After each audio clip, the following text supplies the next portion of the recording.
1 year anniversary, and Tony and I decided to stay active and try yoga instead of just sex. Wow, congratulations guys! Congrats on the 1 year anniversary and the active sex life, I guess. So presumably that means that life in Canada's going well for Debbie, right? Well, not so fast. It's strange for me to be in your house. Sometimes I feel like I'm gonna slice a tomato when I order my fish sandwich.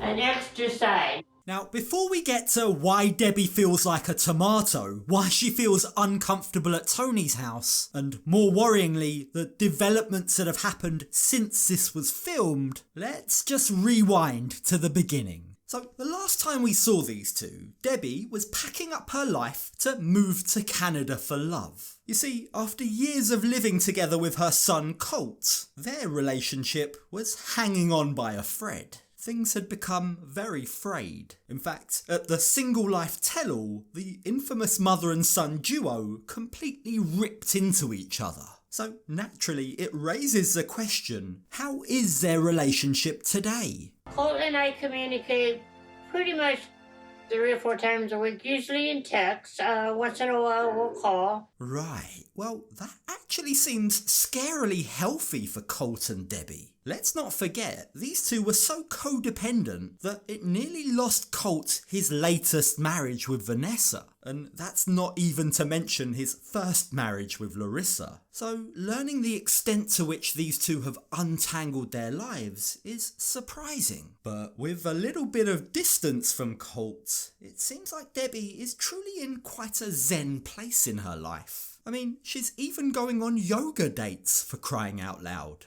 Today is our 1 year anniversary, and Tony and I decided to stay active and try yoga instead of just sex. How come you can't do it? I can do it. Well, I'm not sure whether it's the yoga or the regular sex, but whatever's going on seems to be doing Debbie the world of good. Like the fact that she's maintaining a steady, more normal relationship with Tony after years of being in love triangles with her son and his partners is wonderful to see. So it seems like her concerns about moving to Canada were misplaced. So I was very nervous about the fact that, do I want to do this? Do I want somebody telling me what to do, when to do it, and how to do it? But we're still a work in progress. Now, for as much as Debbie says that she doesn't want anyone telling her what to do, which, by the way, I find very hard to believe she'd ever put up with, what she does point out is she and Tony are a work in progress. Not everything in their relationship is perfect, not by any means. And as Tony himself admits, there have been a few teething issues. We seem to be cohabitating okay. There's the odd difference of opinion, I guess, periodically. Wow. Debbie's wow there seems like it really caught her off guard. She wasn't expecting Tony to say that. But, I mean, it's hardly a surprise. Debbie's a fiery lady. She's used to having her own way. It's only normal that two people living in a home together will occasionally argue, right? So what exactly does Tony mean? Well, he goes on to clarify. I'm so used to just doing whatever I want, right? And now it's got to think about somebody else is there. That's all. That absolutely makes sense. I mean, that's part and parcel of living with someone new. There's always going to be an adjustment period, especially when it means moving country. Now, we'll come back to that whole moving country thing shortly, because there's been a very big development there. Some bad news for Debbie. But for now, as they're both getting things off their chest, Debbie admits to Tony she hasn't quite found her footing in Canada yet. It's strange for me to be in your house. Sometimes I feel like I'm gonna slice a tomato when I order my fish sandwich.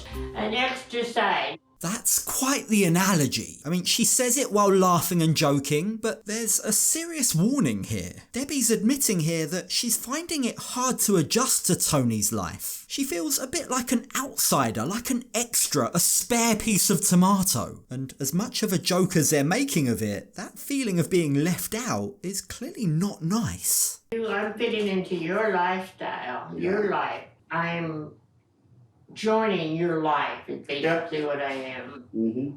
Now, Tony does have a solution. He does have a plan for how to make Debbie feel more at ease in her new home. How he can make her feel more settled, more like she belongs there. In fact, he has quite the trick up his sleeve. Or should I say, quite the cat in his hat.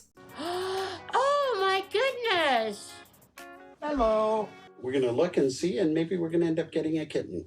Oh. It's like giving candy to a baby. If there's one thing that we've learnt about Debbie over the last 4 years, it's that she adores her cats. So yeah, adding to their existing brood of animals is definitely a foolproof plan to keep Debbie happy. Well played, Tony. We have 3 pets in the house. We have 2 cats and we have 1 dog. It's going to be really important. It's our first thing that we are going to get together. I like that. That sounds like they definitely have their hands full. But honestly, a tiny little kitten might just be the perfect replacement for Colt in Debbie's life. Like, just stay with me here, think about it. It's the perfect place for Debbie to channel all of her maternal energy, but with less scrapes and hissing at each other. At least a kitten would never accuse her of being fake. A kitten would never bring a problematic partner home. Yeah, I think it's genius. But Debbie won't just accept anyone. Oh no, Debbie has some very specific requirements for the little guy. Debbie's guide for picking out a cat. Number 1, I need a kitten. And looking at a kitten, it has to be a male. At this point, I'm not surprised that Debbie has created a cat shopping manual, and it's hardly a surprise that she's picking a male cat either. But, fair warning, if she calls it Colt, that's probably a step too far. Now, unfortunately, on this occasion, this trip to the cat sanctuary didn't yield any results. The pair weren't able to find a kitten that they were both happy to take home. But here's where the story takes a strange turn. You see, although this Diaries episode has only just aired, in reality, it was actually filmed quite some time ago. Like, we may have just seen Tony and Debbie celebrating a yoga-filled 1-year anniversary, but in real life, as we can see from Debbie's Instagram post from just 1 day ago, they've actually been together for over 2 years. Quote, "It's been a wonderful 2 years since that day." But you might notice she also says more. Quote, "I will be back in your arms soon where I belong. It's been awful being away from you and the babies. I will be home soon." And you see, this is where the off-screen drama begins. So why are they apart? Well, in November 2023, Debbie once again took to her Instagram, asking her followers for help finding an immigration attorney. She was looking for someone cheap, maybe even free, pro bono, someone who could help her get her Canadian residency. But she should have been warned, you get what you pay for, Debbie. Whoever this cheap or free attorney was that she ended up using gave her the wrong advice. Yeah, you see, get this. Having been in Vegas to visit Colt and Vanessa in January 2024, just a few weeks ago, when Debbie attempted to return home back to Canada where she lives, well, she got turned away at the border. The Canadian border officials didn't let her in. Again, on her Instagram, she says, quote, "We really messed up and waited a bit too long. We were told the wrong information and should have done more checking. We were in the process of gathering all the documents and information that we needed, and pow, I was told, nope, can't come in." And it's for that reason that right now, today, as I'm filming this, Tony and Debbie are apart. Clearly, she's eager to be back in his arms, and I hope they can resolve this issue very quickly. But for right now, unfortunately, this story doesn't have the happy ending that we were expecting. I'm pretty sure Debbie would do anything to feel like that spare tomato right about now. I really hope they're able to solve Debbie's visa problems and be back together again very soon.